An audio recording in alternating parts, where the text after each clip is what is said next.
Hey, what's up everyone? Maury Croson here, and today we're going to be going over 6 keys to getting a quicker release, and we're going to start the video right now. A common misconception here when it comes to getting a quicker release is to shorten up the load or shorten up the range of motion that the arm or shoulder is going through, and I think it's a really important thing to distinguish that that is not the case. We're not trying to shorten up the arm in any way in order to get the ball out of your hands faster. In many ways, it's actually more effective and more efficient to be able to lengthen through the shoulder. So as I'm going back and loading here, it's gonna be more effective for me to be able to stretch my shoulder, and it's also gonna be more effective for me to be able to get more distance away from my body with my hand and even more action with the wrist, right? So as I'm here, as I'm coming back, if I can get some action going within the wrist where I can bring the ball kind of back here, now that's gonna help me in being able to come back and through with the wrist action. I think that's the biggest thing that people have to understand. If you're trying to get the ball out of your hands faster and also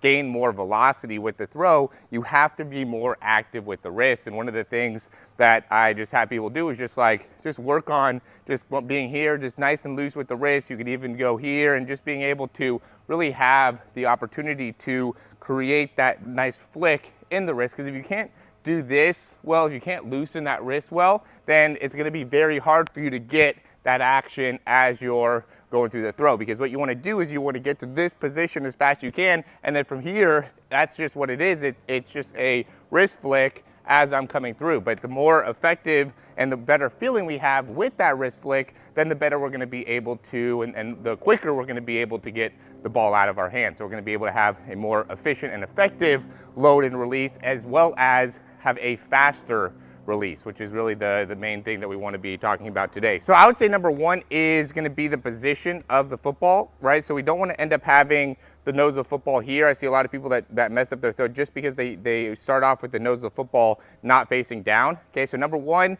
to get the ball out of your hand faster, we got to have the nose of the football facing down. Number two is we need to get the elbow to separate from the body. The more elbow separation, the better. I like to keep the elbow above the wrist. When I'm doing this, I'm really trying to keep more of my hand on top of the ball, right? So I don't want to necessarily go here and lift my wrist or lift up my pinky, right? Instead, I'm thinking about getting my elbow up here, okay? And then after I load through the elbow, what I'm doing is rotating with the wrist. So number three would be quick rotation with the wrist to be able to make it so now I can get all the way around with the throw.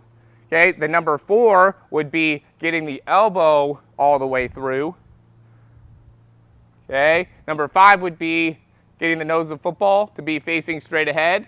Okay, we're gonna say that these are gonna be more like underneath type throws just for the point of this video, right? So we're not gonna be going into a quicker release when it comes to throwing the ball deep. Again, you're going to want to end up potentially having a little bit longer release when throwing the ball a little bit further. But number five is going to be getting that nose of the football to be facing straight ahead. And then number six is going to be the release or the wrist flick, right? So to go over it again, we got nose of the football facing down. We got elbow to separate. We got wrist rotation, okay? And that's probably the most important. Number three is probably the most important, is we got to be more active with the wrist. That's where I think most people end up really struggling, really 3 and 4 probably. So it's here. A lot of people can get to this position fine. They start with the nose of the football down, they get here, and then struggle with being able to get the wrist to be able to rotate and also drive the elbow simultaneously. Okay, we'll see people that will either do a good job driving the elbow, will end up getting that wrist stuck down below, or will be not bad with the elbow, not bad with the wrist and getting the wrist around, but we'll kind of drop the elbow or have weird actions that they'll go through with the elbow, or I guess not effective actions to the elbow. What I mean by weird is just something that is not as effective as what we want to be getting, which is to be able to get that elbow through, to be able to get that wrist through. And then from there, we want to be able, and I say the nose of the football down because that's going to dictate if my wrist is on top or if I have good control of the ball, if my